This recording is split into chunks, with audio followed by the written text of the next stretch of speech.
for the, I believe this is the first quarter of 2023, submitted on the 31st of March, there were disbursements every day po, no? Since the release of the cash.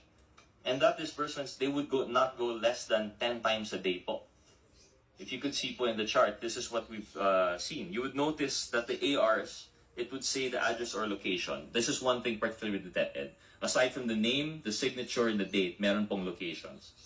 So, on February 21, 2023, or the very next day after the SDO encashed the 37.5 million in checks, lumabas po sa acknowledgement receipts that SDO Fajardo made 7 disbursements already. This is the day after, in 7 different locations. And the locations are Malolos, Davao, San Francisco, Agusan del Sur, Makati City, Negros Oriental, Negros Occidental, and Davao City.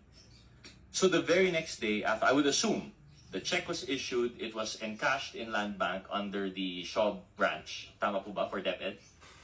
Or DepEd branch. The DepEd branch. So the DepEd branch, that is in what city po here in NCR? Pasig, sir. In Pasig po na encash, and immediately the next day, he traveled to these 7 places and had these 7 ARs.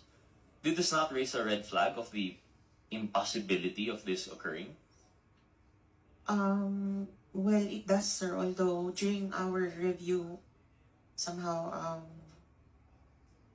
we just accepted the acknowledgement receipt. For reasons you've already stated earlier, po, Yes, Attorney Camara. In addition to this, if you go to the day of the first quarter that had the most disbursements, which is March 15, 2023, SDO Fajardo supposedly made 26 disbursements in the following locations: Davao del Sur, Surigao del Sur, Oriental Mindoro, Laguna, Zamboanga del Sur, Cebu, Ifugao, Antique, Batanes, Pampanga, Legazpi, Lanao del Norte, Batangas, Tarlac, Metro Manila, Samar, Davao de Oro, Agusan del Norte, Davao del Sur, Davao de Oro, Laguna, Cavite, Surigao del Norte.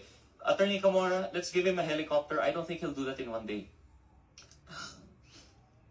So it really raises a question. How did SDO Fajardo certify and say that he personally disbursed this?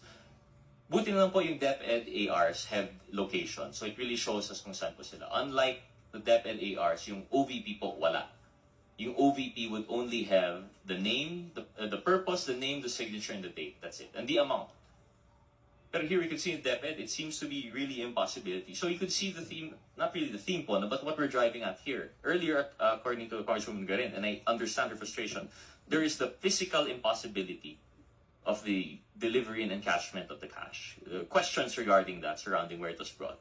And then now, even the physical impossibility of the disbursement. Yun naman po yung tanong dito.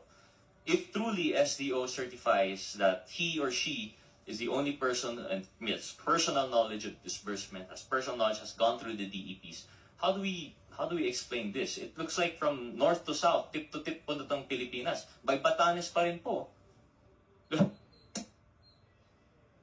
So these are just some of the questions that we have. And if we look at the chart earlier, it happens multiple times. From February 25, there were 21 disbursements across 18 different localities. February 27, 21 disbursements across 18 localities. March 3, and the list goes on. And if you notice the chart, every day po yun.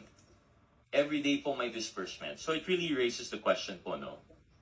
Yes, Mr. About Chair. the legal, the veracity of the certification. We're now seeing the consequences of our current format that we have, that a simple signature, which the COA just blindly, not to fault you, again, we understand the reasons that you have, that you lack manpower and all that.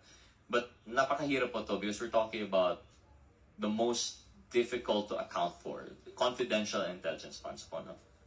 So, if I may continue, Attorney Camara, and again, I understand frustration. I wanted to ask this to the SDO personally. I think they would have been able to answer. But